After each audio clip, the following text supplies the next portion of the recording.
Puji syukur kita panjatkan kehadirat Tuhan Yang Maha Esa, karena atas berkat dan rahmat-Nya saya dapat melaksanakan atau mengerjakan tugas ini dengan baik. Saya ucapkan terima kasih kepada Bapak Ibu dosen yang mengajar di PTKI, khususnya pada mata kuliah elemen mesin, yang sudah memberikan saya tugas membuat video pembelajaran tentang hukum Hooke. Saya menyadari banyak kesalahan tentang pembuatan video pembelajaran ini. Kiranya agar Bapak dan Ibu memakluminya. Jika ada kesalahan dalam pembuatan video ini, saya mohon maaf sebesar-besarnya. Atas perhatiannya, saya ucapkan terima kasih. Oke, mari kita bahas tentang pengertian gaya tarik. Gaya tarik dalam kehidupan sehari-hari secara tidak sadar, kita mendapat kegiatan yang berhubungan dengan gaya. Pada saat kita membuka atau menutup pintu, kita telah melakukan gaya yang berupa dorongan dan tarikan. Gerakan mendorong atau menarik yang menyebabkan benda bergerak disebut gaya. Gaya yang dikerjakan pada suatu benda akan mempengaruhi benda tersebut. Gaya terhadap suatu benda dapat mengakibatkan benda bergerak, berubah bentuk, dan berubah arah untuk merubah bentuk benda. Sebagai contoh, pada saat kamu menendang bola, maka bola akan bergerak dan berubah arahnya. Sedangkan contoh perubahan bentuk benda karena pengaruh gaya adalah ketika kamu bermain dengan plastisin, kamu dapat membuat berbagai macam bentuk. Gaya tangan menyebabkan bentuk plastisin berubah sesuai dengan bentuk yang kamu inginkan. Gaya dapat dilihat tetapi pengaruh dapat dirasakan. Gaya tidak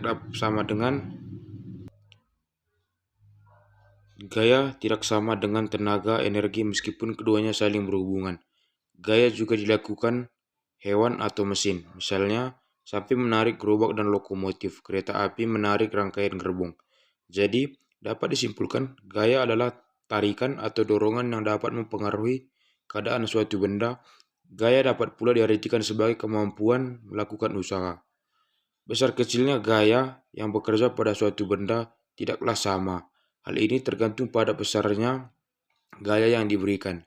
Besar kecilnya gaya dapat diukur menggunakan alat yang bernama neraca pegas atau dinamometer. Sedangkan suatu gaya dinyatakan dalam suatu Newton yang dituliskan dengan huruf N. A. Macam-macam gaya. Gaya dapat dibagi menjadi beberapa macam, antara lain gaya gesek. Gaya gesek yang ditimbulkan oleh gesekan dua permukaan benda, misalnya ban mobil yang melaju di atas jalan beraspal.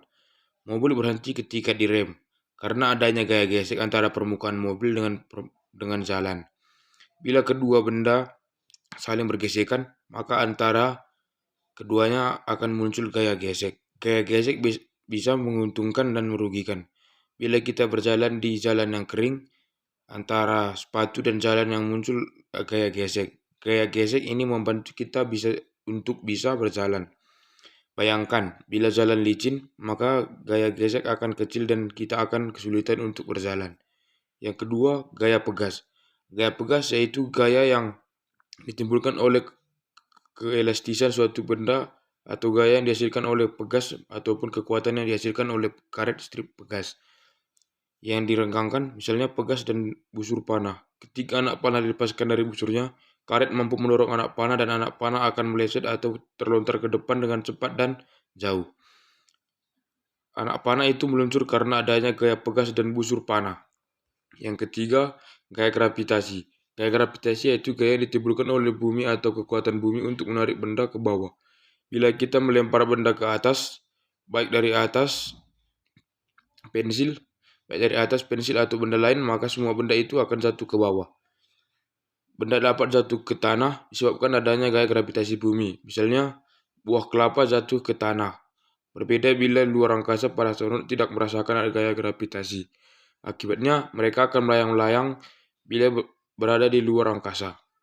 Yang keempat, gaya listrik statis. Gaya listrik statis yaitu kekuatan yang dimiliki benda yang bermuatan listrik untuk menarik benda di sekitarnya atau gaya yang ditimbulkan adanya dengan arus listrik. Kita dapat melakukan percobaan untuk membuktikan adanya gaya listrik statis. Coba kalian gosok-gosokkan penggaris plastik pada rambut kalian. Siapkan juga kertas yang disobek-sobek halus. Setelah digosok berulang kali pada rambut, didekatkan penggaris pada pemotongan kertas, kalian akan dapat melihat penggaris bisa menarik potongan kertas. Dengan gaya listrik statis, contoh yang lain yaitu kipas angin yang semula diam akan berputar setelah dialiri arus listrik. Yang kelima, gaya magnet.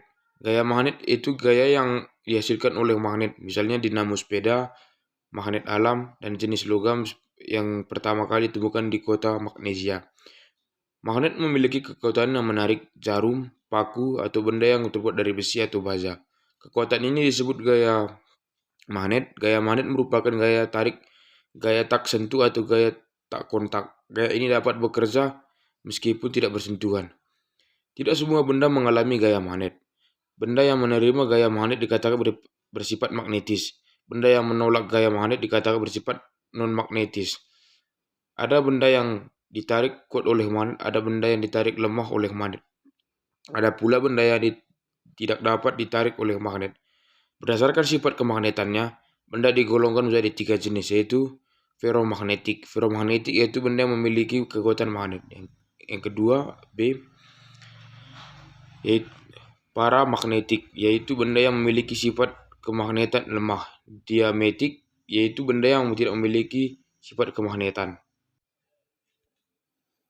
Oke, yang kedua kita masuk pada pembelajaran hukum Hooke. Hukum Hooke adalah hukum tentang gaya ilmu fisika yang diakibatkan oleh sifat elastisitas dari sebuah pir atau pegas. Besarnya gaya Hooke ini secara proporsional akan berbanding lurus dengan jarak pergerakan pegas dari posisi normalnya, atau lewat rumus matematis dapat digambarkan sebagai berikut. Kita lihat pada video berikut ini.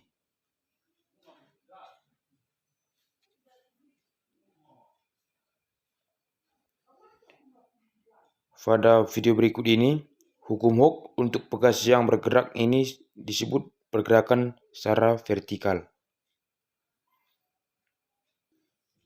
Dari video tersebut dapat kita ambil rumus F sama dengan minus Kx, di mana F adalah gaya dalam satuan unit Newton, K adalah konstanta pegas dalam satuan Newton per meter, dan X adalah jarak bergerak pegas dari posisi normalnya ke unit meter.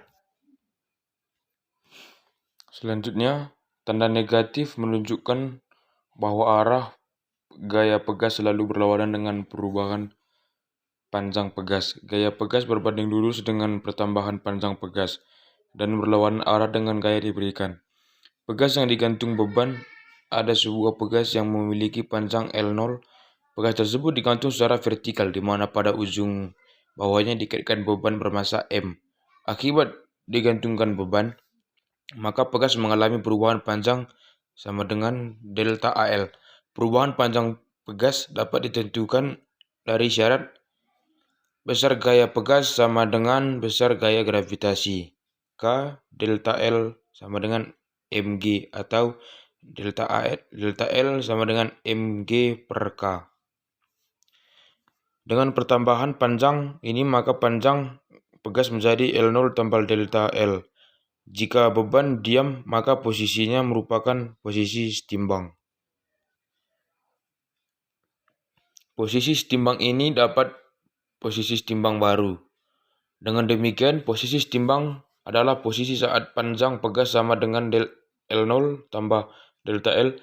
Jika beban sedikit disimpangkan dan dibiarkan bersolidisasi, maka benda akan bersolidisasi di sekitar posisi setimbang tersebut saat menggunakan titik setimbang baru tersebut.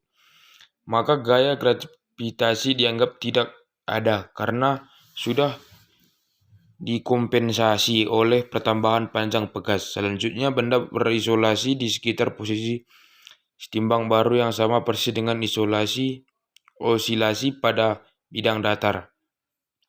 Dengan keterangan F sama dengan gaya yang dilakukan pegas dengan satuan Newton, delta X sama dengan perubahan panjang pegas dalam satuan meter, K sama dengan konstan pegas dalam satuan Newton per meter, M sama dengan massa dalam satuan kilogram, delta AL sama dengan pertambahan panjang sama dalam satuan M. Dan G sama dengan percepatan gravitasi. Ini sudah ditentukan oleh standar internasional yaitu 9,8 meter per sekund kuadrat.